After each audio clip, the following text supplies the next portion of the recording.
Thank you very much, sir. So, it is being said that you can lead a horse to water, but you cannot make him drink. So, universities are new making use of ICT, not because of the pandemic only. Yes, during pandemic or after the pandemic, the rate is increased manyfold in many of the institution. But before also, we are integrating technology in bits and pieces in our institute. For example, if I take an example of my institute, that is NITTTR Chandigarh, since 2012, we started offering a short-term training program with the integration of ICT in it. So when it comes to the integration of resources, first we need to understand that in education where we are heading. So till now, we have covered many aspects related to our classroom environment, and as per new education policy 2020, there is a demand that appropriate integration of technology into all levels of education. So as per NEP 2020, it is being said that technology integration is not just for the students, but teachers, as per the demand of the curriculum or as per the demand of the working environment, they also need technology for the preparation of the content and for its development. Improve the teaching practices by the use of technological resources. Say Tuesday first session when we covered the topic of changing learning spaces, and I have shown you many of the case studies that I have collected from the different research papers. So in those case study, the new classroom scenario was given. It is the teacher who is calling the expert 500 miles away from another university so that interaction can be happened in a classroom environment related to the specialized topic. So when it comes to the integration of the technology, new education policy is also demanding that with the help of this integration, the teacher must improve the teaching practices along with learning and evaluation processes, enhance educational access to disadvantages group. So if we have number of MOOC courses available, whatever platform we are using, whether it's a SWAYAM, NEPTL, AICT approved courses, or NRC related MOOC courses that are available. So those MOOC courses are available anywhere, anytime with the student, and these are increasing the flexibility in terms of learning. At the same time, these kind of educational resources also help advantages group to understand the content fully with the integration of technology.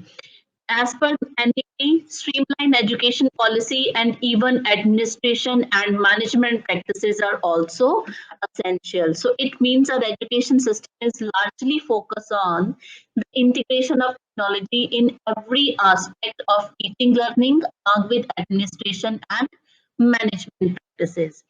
So when it comes to the education, another important thing that we need to understand that yes, it is said appropriate integration of technology, and when the institutions buying these kind of resources, the senior members or whosoever the managing these kind of resources need to think out that do we have resources. The first thing that we need to consider or map our in at our institute level is what kind of infrastructure facility already available with us.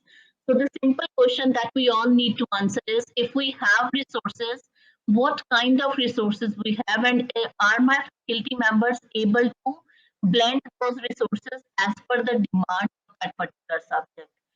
The answer of these particular three statements is yes. It means if the resources or infrastructure facilities available, faculty members are ready to use that particular technology. The teachers need to perform number of things for their subject preparation.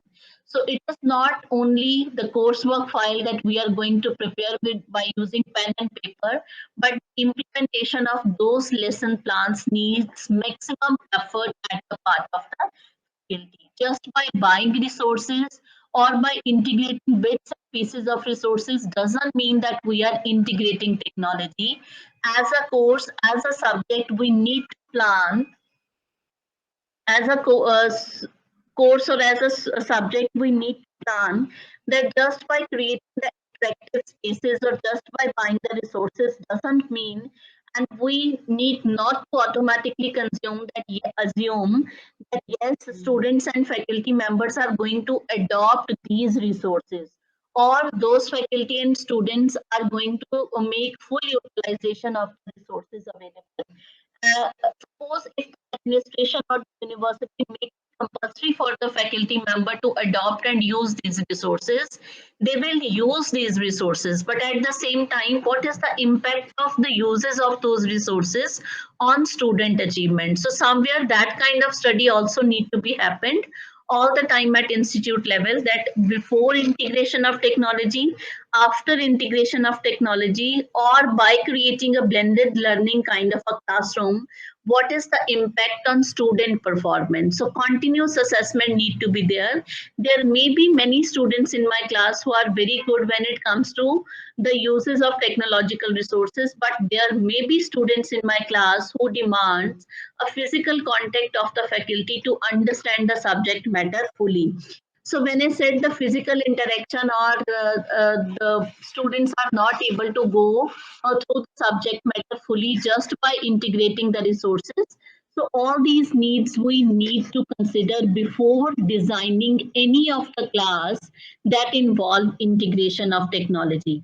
So as per the new education policy, when they said improve teaching, learning and evaluation processes, in the time to come, it is possible with the new credit framework system, it is possible for my student to earn degree even without going to any institute. So that kind of flexibility is coming to our education system, and no spoon feeding of information is essential for the student. So when I said improve teaching learning practices, the teacher need to think for the global learner. So it is not only the student who is available with me in my class. There may be XYZ student who come to my institute or enroll or register for my MOOC program to understand that subject fully or to earn the credit out of that MOOC program.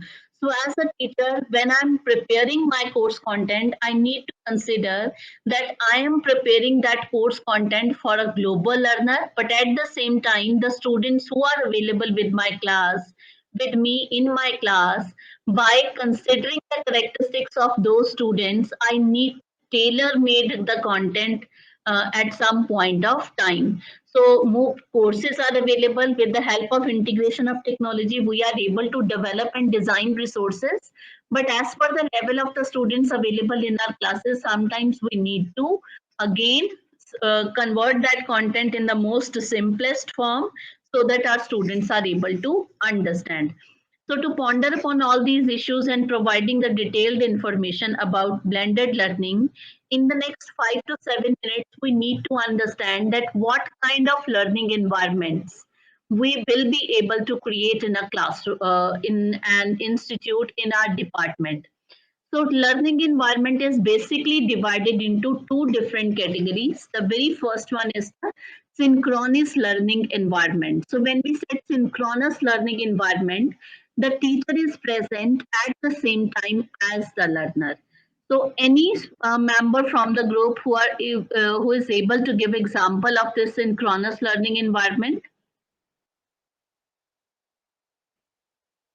Yes, any member? Any vague idea that we will be able to create a synchronous learning environment at institute or not? Yes, ma'am, we do. Yes, thank you very much, Ankan sir. The traditional classroom is an example of a synchronous learning environment. So when we say synchronous learning environment in traditional classroom, by the definition it is that the teacher is available at the time uh, the learners are available with us in our classes. So offline classroom, traditional classroom is the best example of a synchronous learning environment. And this kind of environment helps the students to understand the content fully if the teacher is providing opportunities to the student to ask and design few questions. This is about offline teaching. Excuse me. When it comes to the online learning environment also, there are a number of platforms available with us by the use of which we are creating such kind of environment. So for example, at present, I'm interacting with all of you with the help of Google Meet, any point of time I can interact with my participants. And the provision is also available with the participants to interact with me by unmuting themselves or by writing in the chat box. So this kind of online learning environment is again synchronous learning environment. So when we are using webinars, group chat, drop session, video conferencing, instant messaging, so all these facilities help us to create a synchronous learning environment with our student. But when we are dealing with this kind of an environment, we need to develop a skill. So when I said we need to develop a skill, it is not only at the part of the faculty, but also at the part of the student. Say, for example, if my PowerPoint presentation is full of content, and rather than developing the content verbally for all of you, I am just reading those PowerPoint presentation for all of you. Many of you will feel disengaged during my session. Yes or no? There are few speakers who prepared their PowerPoint presentation and just reading the content out of that for such kind of for such type of session where interaction is not there and teacher is not making any kind of an eye contact with the students. Those sessions will result into nothing but low motivation at the part of the student. It means certain skills need to be developed by the faculty when the teacher want to create such kind of environment.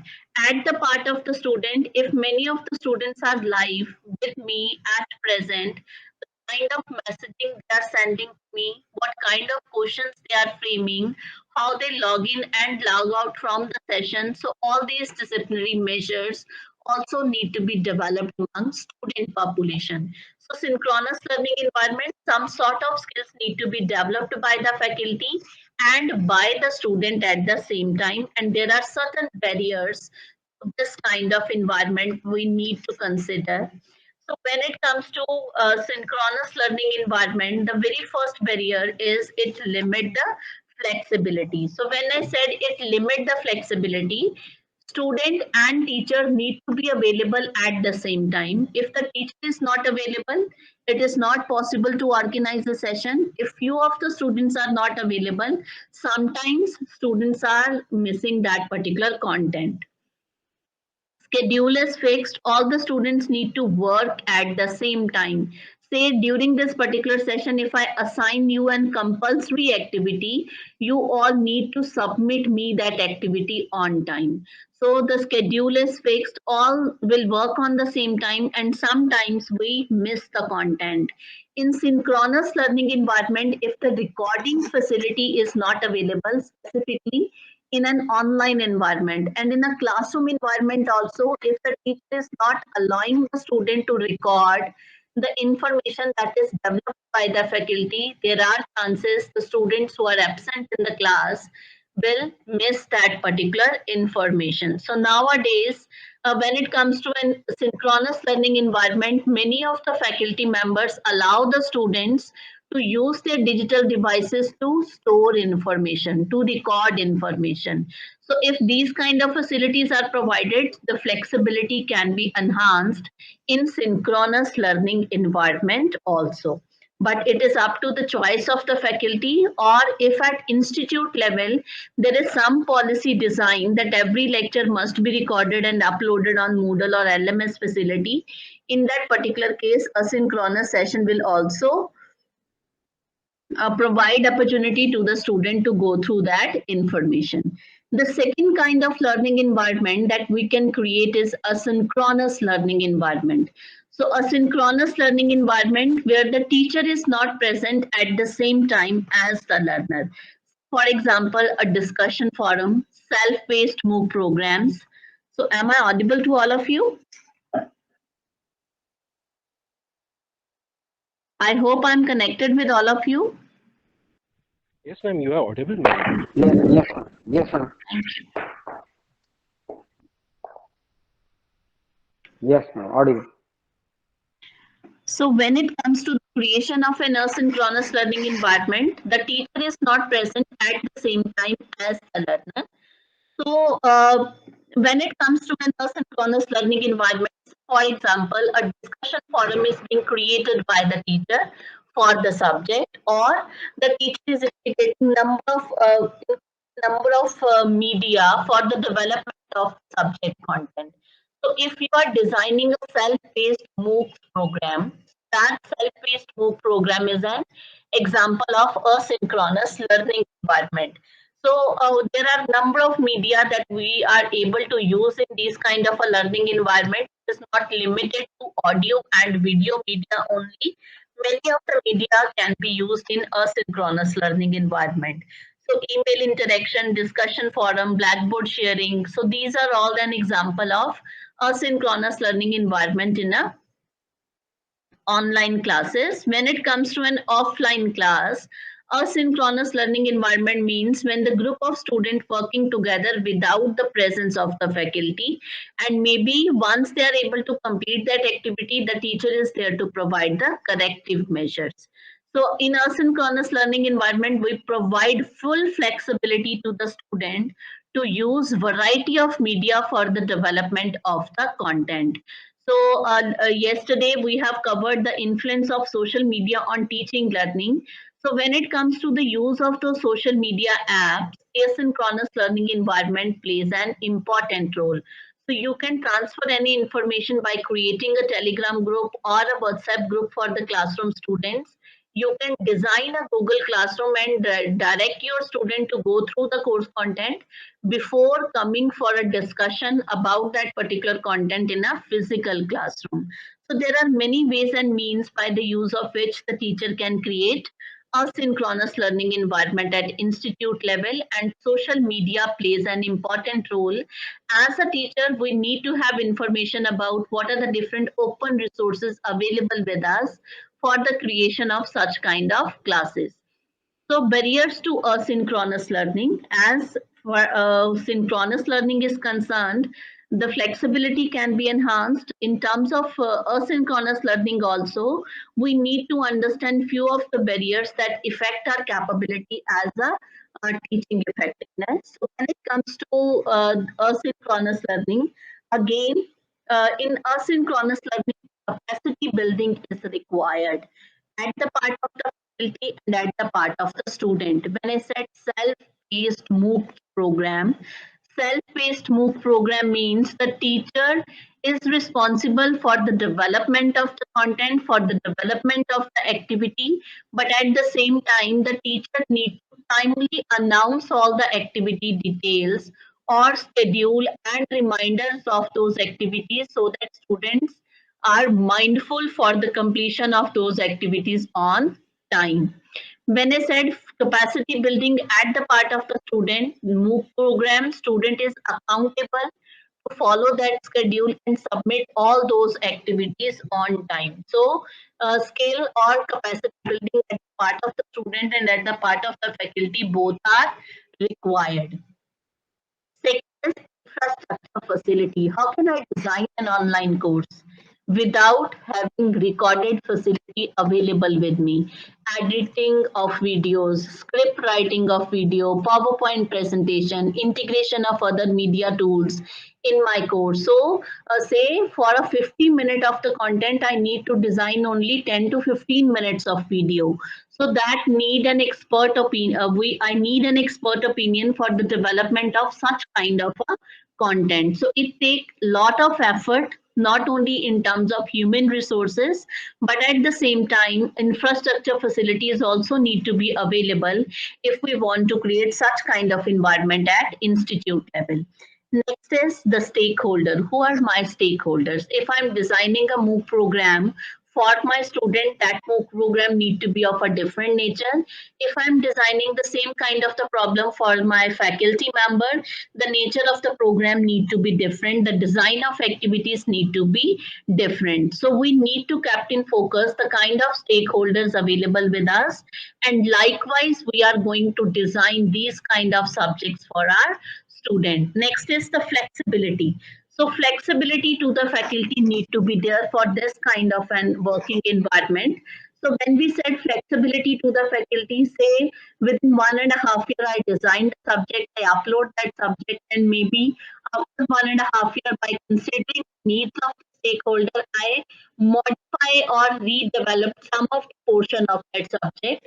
So for this, I need time. Flexibility is there that I need not to have scheduled classes every day, but for the MOOC program, I need to put maximum effort for the successful implementation of that project also. So in that particular case, the work culture requirement also need to be somewhat flexible. So it is not 9 to 5:30 job that we are going to do in asynchronous learning environment where the teacher and students are working in isolation. They need to put extra effort and extra time. Maybe for a MOOC program where 10,000 participants registered, I receive approximately 2,500 mails every day. So as a coordinator of the program, I need to give response to those email inquiries also. I need to take part in discussion forum also. So that kind of flexibility need to be given to the faculty also if we want to shift our education system from offline to online or blend of both. Another major barrier that we are facing nowadays is the generation gap.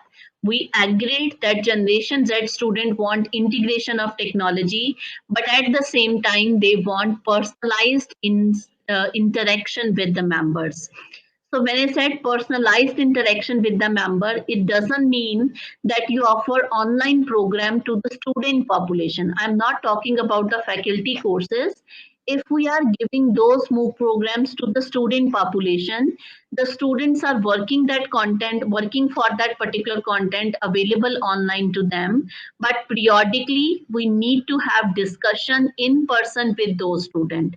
So institute can map different MOOC courses as per the curriculum of the student, but at the same time, after doing mapping of that particular content, there must be one faculty assigned to that particular MOOC program who in person able to listen to the problems of the student, able to simplify the content if it is not up to the level of the student, and able to resolve the issues the students are facing related to the content matter. So to the student, when we are offering these asynchronous kind of a learning environment at departmental level, there must be some strategy planned that how we are going to help the students who are working online for the different subject. So the solution is the blended learning. So when we said blended learning, synchronous plus asynchronous environment results into blended learning. So when it comes to the blended learning, it is not simply the integration of face-to-face learning and online learning. So it is not that in a physical classroom, if I'm showing a YouTube video to my student, or if I offer a video recorded lecture to my student, that is not blended learning. So blended learning require the learning material to be prepared by the teacher. So, any of you, can you think of an environment to whom you consider as a blended environment? So, we have covered all the aspects related to this particular learning environment. Any vague idea that how we can blend or create such kind of environment?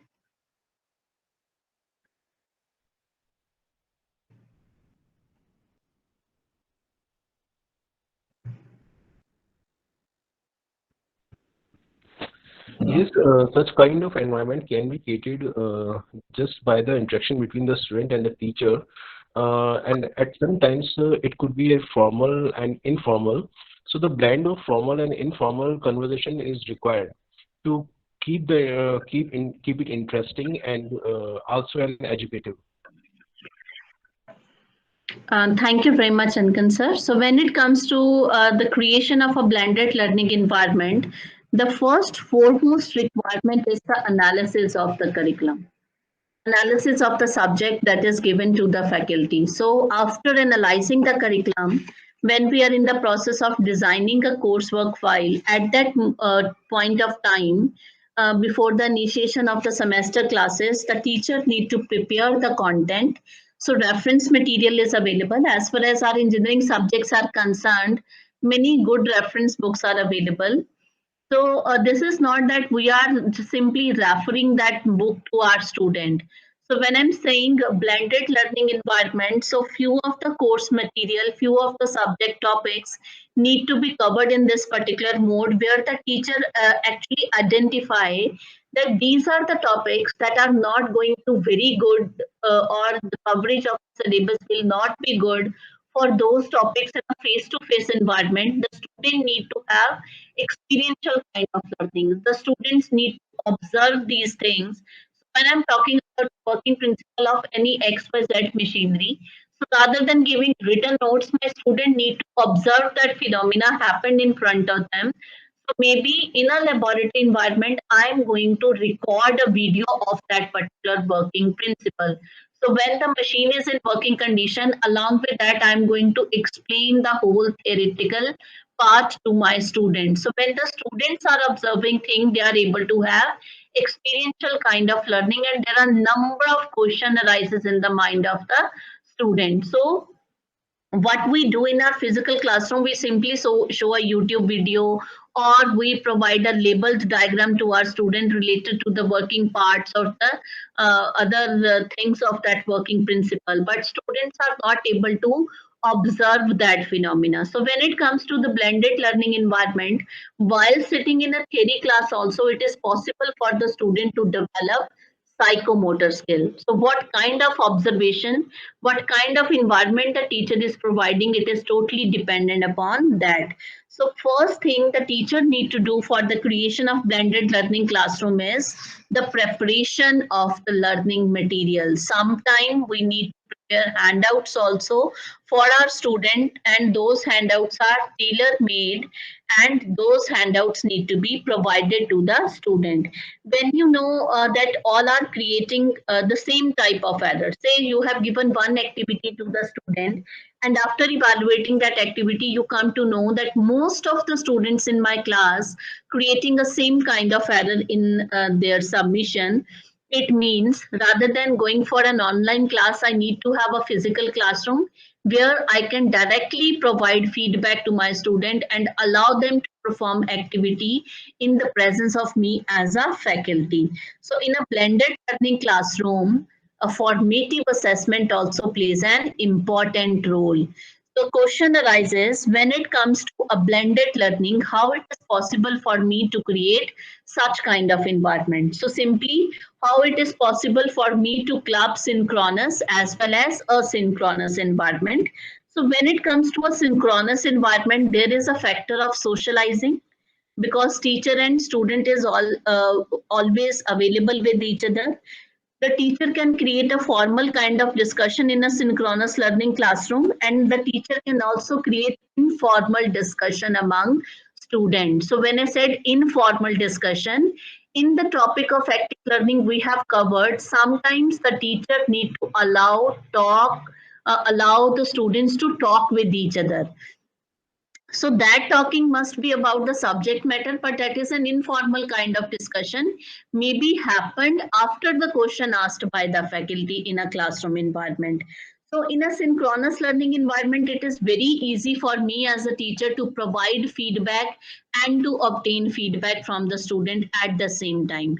So as a teacher, maybe I'm teaching very well as per my opinion, but if I'm not collecting feedback from my participants, from the other faculty member, I am not able to improve my teaching. So in synchronous learning environment, along with the socialization, the component of feedback can also be added by the teacher. Whereas in asynchronous learning environment, there are ample amount of resources available.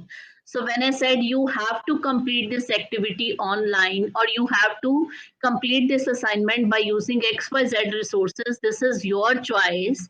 It means you have number of resources available with you. So in asynchronous learning environment, the information is available in abundance, but at the same time, the human interaction is missing.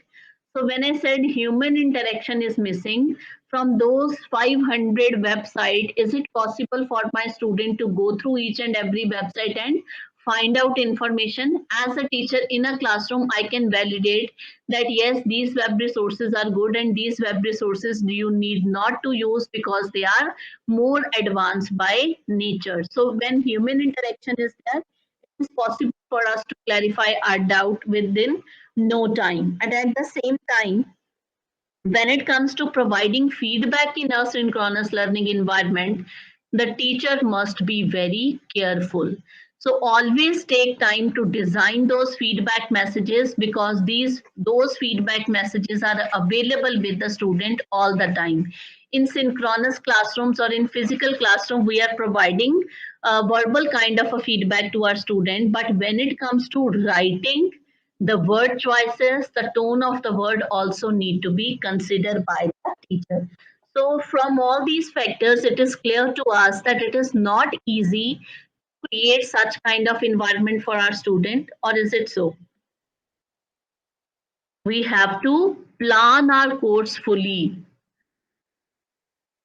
started from the very first unit up to the last unit. First, we need to conduct a curriculum analysis, and we need to differentiate which part of the course need to be covered in offline mode, which part of the course need to be covered by using online classes. If it is an online class, what kind of resources we need to develop before the initiation of our classes. All these parameters need to be kept in focus. Now, the solution of this particular problem, how to club synchronous and asynchronous learning environment. So, before I move to this particular aspect, solution, these are the four different parameters that we need to consider. First is, when we set capacity building at the part of the faculty, the first factor that we need to develop is practice to teach online. So there are variety of learners. The learner style may be different. They have a different kind of approach when it comes to assimilate learning. So it is completely different from the traditional setting. So both the teacher and student need to develop some sort of a skill, especially if in your classroom there is a requirement of a structured learning environment. The students need to have a notes or material, and they need to they are very comfortable when this kind of information is provided by the teacher. When we are teaching online to our student, the very first requirement of those classes that we need to fulfill is the lesson plan. So when I said lesson plan, means the whole activity specification need to be provided to the student. The second major thing that we need to keep in our focus is communication skill. So in every classroom management practice, communication skills plays an important role, and there are four basic skills of communication: reading, writing, listening, and speaking. When it comes to the speaking, as a teacher, when I'm speaking to my student, whether it is in offline class or in online class, what I'm saying, it is related to the instructional material or the instructional content, tone of my voice, variety, or the voice modulations that I'm adding in my communication, integration of different media platforms that are available. So in an online learning environment, I can use Edpuzzle software where students can send me a recorded information. So I'm providing facility to my students to speak about that matter.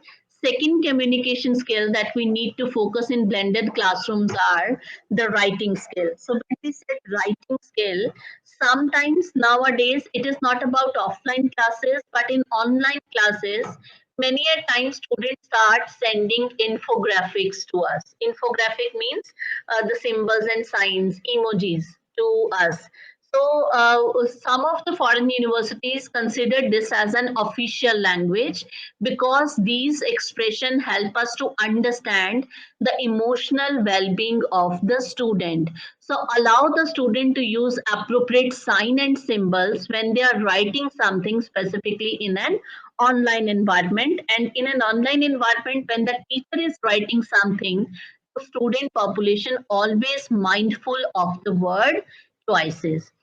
Listening, when you are delivering information, always confirm that whether students are able to get that information and able to match your pace. If not, repeat it again. Be attentive and be respectful always. Even if it is your student, always actively listen to the student and try to understand not only what he or she is saying, but what are the feelings behind it. Reading, when it comes to a blended learning environment, the teacher need to create notes or material that is in the form of self learning modules. So reading must be connected with the student in a personalized form. So self learning module can be one thing the teacher can create for the class student. The third factor that we need to consider is the learning space. Learning space means what kind of blended learning environment? Is it in a physical classroom you are integrating technology, or for your online classes you are creating discussion offline? So if it is a face-to-face class, it is possible for the teacher to collect verbal as well as non-verbal behavior of the student.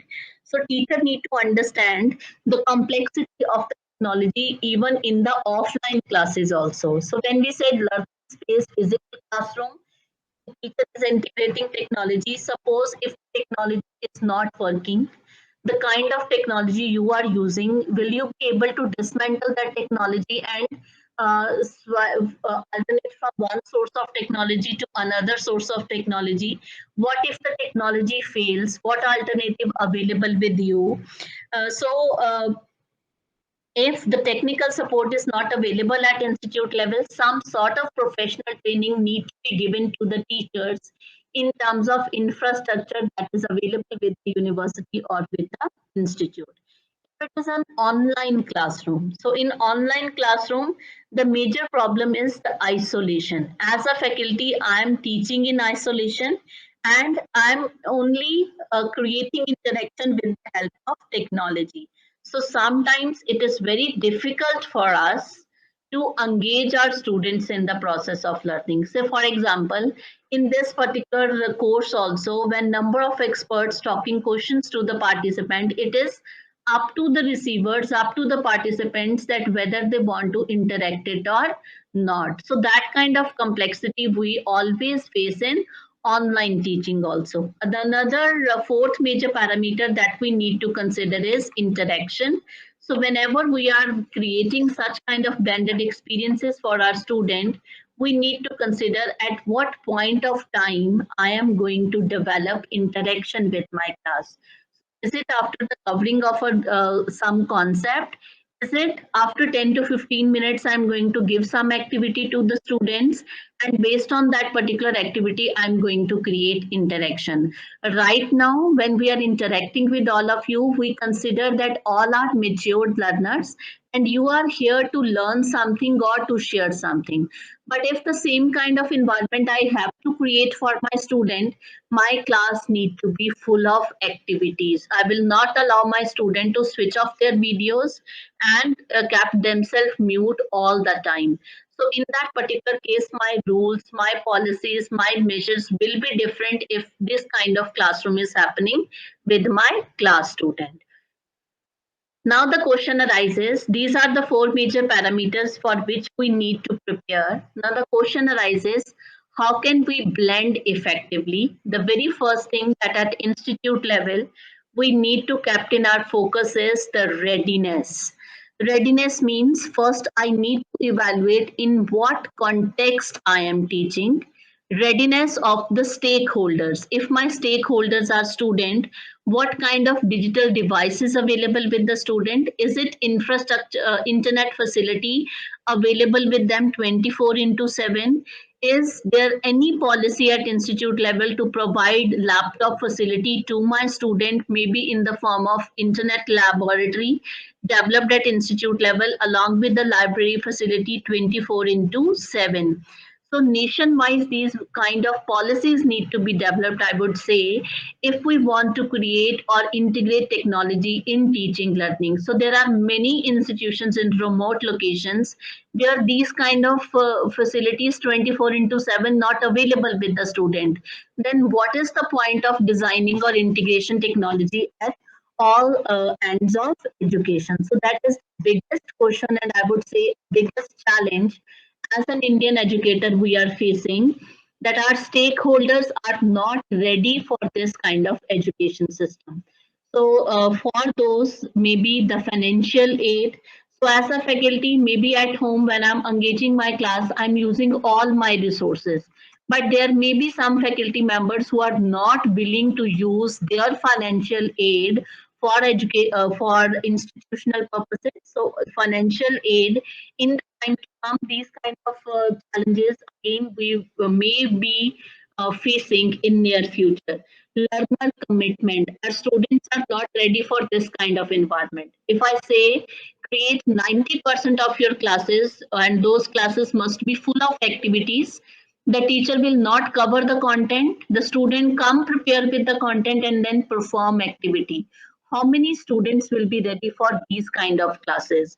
So learner commitment gradually, if the primary education system working very hard, I would say they are working very, largely on policies, so those students become habitual of performing number of activities in the presence of the faculty, and they will be committed with their learning environment in the time to come.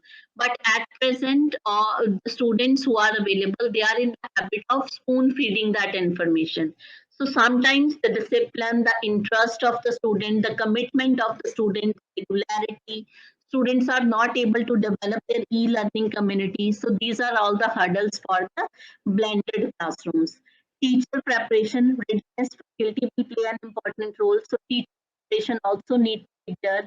Preparation, implementation, evaluation of the activities that is designed by the teacher. So the senior faculty members of the department who are not well versed with the use of technological resources, they also need to have some kind of training so that they can fulfill the needs of the student. Institute support. Institute need to prepare the policy in terms of technical support provided to the teacher, in terms of technological resources developed at institute level, and the technical readiness of the institute itself. So existence of the infrastructure not only for the faculty but also for the student. More specifically, in terms of readiness, as a faculty, I need to focus on the content, need not to redesign the content again and again. Content is already available in abundance. As a faculty, I need to map the content that is available, and sometimes I need to simplify the content that is available with the student. So select the content, tailor made that content as per the level of the student, use the content, evaluate the performance of the student. Then if performance is not accurate, then again supplement the information if it is required. So this kind of readiness is required at institute level. The second factor that we need to consider is intensity. So when it comes before intensity, when it comes to the readiness, the cultural readiness. So India is a diverse country. We have different kind of a culture. So cultural readiness also needs to be in focus at institute level. So region-wise, what are the different societal norms or cultural norms that also need to be kept in mind? Second is intensity. Intensity means we need blended packages to whom that we can adopt fully. So the suggestion to the various institutions, do not buy resources just for the sake of using resources. As per the kind of programs or as per the kind of courses available at institute level, first see the practical utilization of those resources, only then spend finance to buy those resources. If those education resources available at institute is serving the purpose, then train faculty fully for the utilization of those resources. For teaching, it's not that technology is going to swap all the things.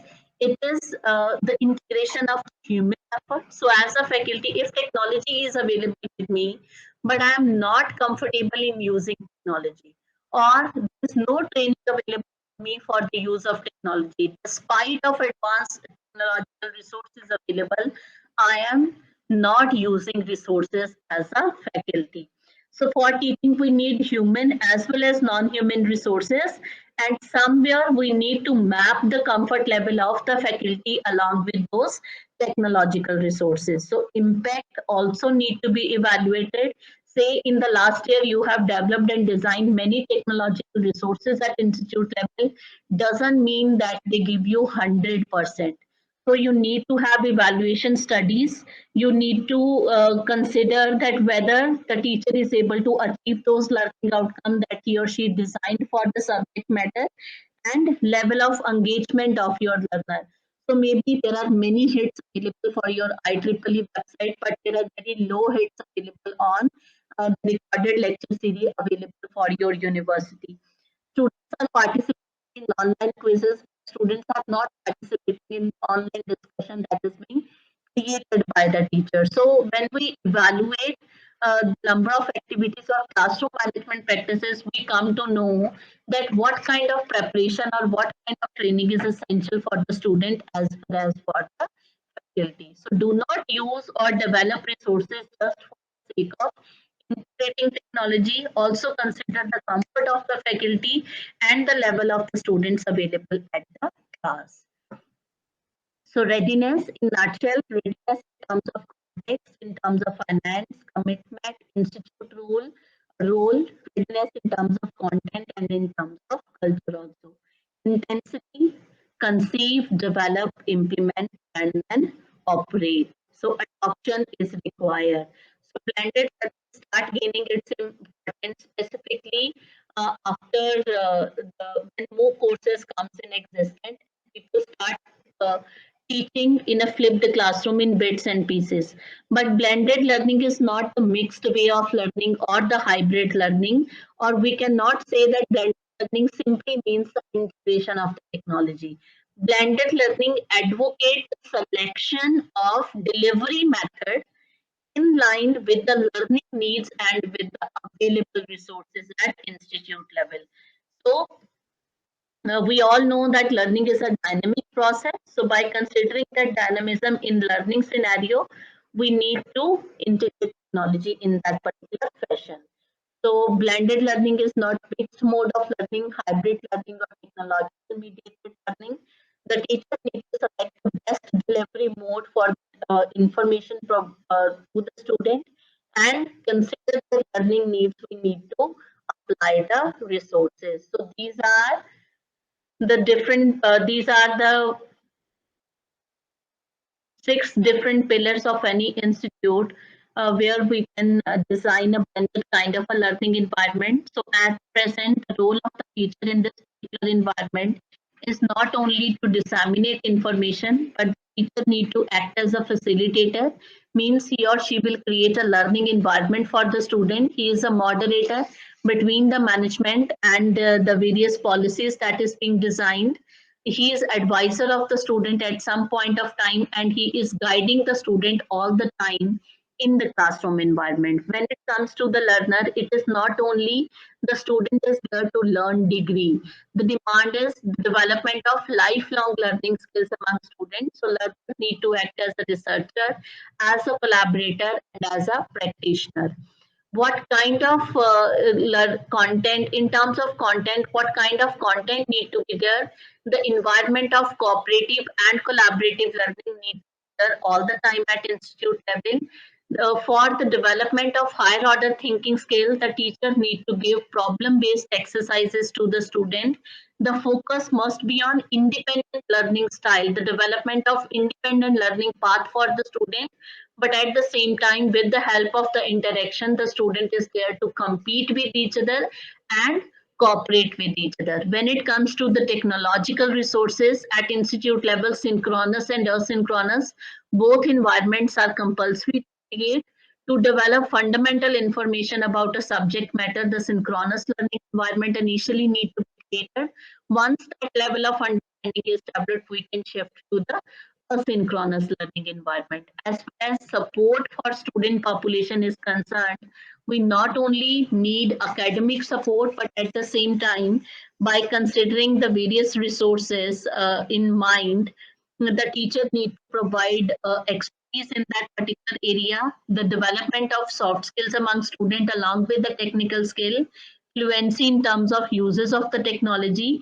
So that kind of support system need to be provided by the institute. When it comes to the institute, the strategy must be planned, infrastructure need to be developed, 24 into 7 facility or services need to be provided to the student. and as per the demand of the student, few of the support system need to be created. So these are the different things that we need to keep into our mind. So complex learning model call support for the learner for teacher development of content, technological support, learning support, and the institute at large need to define a role. So these are few things that we need to cover. For a blended learning environment, what we need a trained faculty, we need quality student, we need variety of learning spaces, flexibility, and technological preparation. So this is all from my side.